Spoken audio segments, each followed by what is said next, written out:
Mga kapulso, ito yung inyong lingkod. Maghanap tayo ng kunting usapin. Topic natin si Trillanes.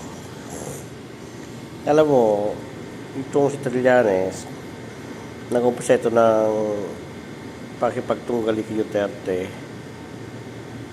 Nung si Duterte ay nasa position time. Ngayon, hinahanapan ni Trillanes si Duterte ng mga butas, yung mga ginagawa niya sa Davao. Ngayon, ang ginawa naman ni Duterte, dahil siya ay hinahanapan ng butas, pinarsikot si Trillanes. Sinabihan niya si Trillanes na sino nga ba siya, isang hamak lamang na sundalo.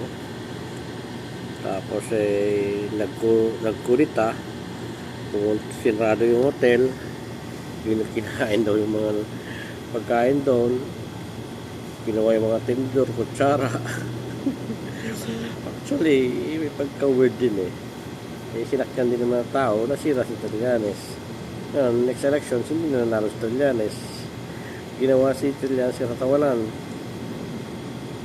Sa balik naman ni Trillanes kay Digong, ipapakulong naman daw niya si Digong. Once daw si Digong daw ay maalis sa pwesto, kasi nga yung presidente may immunity siya, hindi mo pwede kasuhan.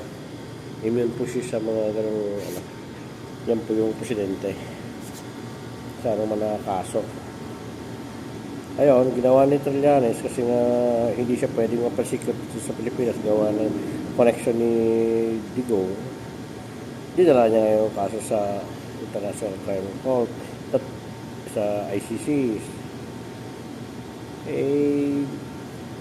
May mga probable cause siya, may mga ebidensya, lahat-lahat, hanggang dumating ang panahon na wala na siya sa posisyon.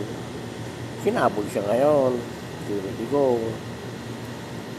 Yung mga nangyari dito sa Pilipinas, nakarating sa ICC. Wala magagawa si Digong. Ngayon, nung wala na si Digong, si Marcos ang nakaupo, dahil nga sa masasamang mga sinasabi ni Duterte kay Marcos, hinayaan ni Marcos na tangayin si Digong sa ibang bansa. Kaya ito, lumala. Kasi ano ba taga ang naging tunggali ng dalawang ito? Ano ba yung away ni Trillanes?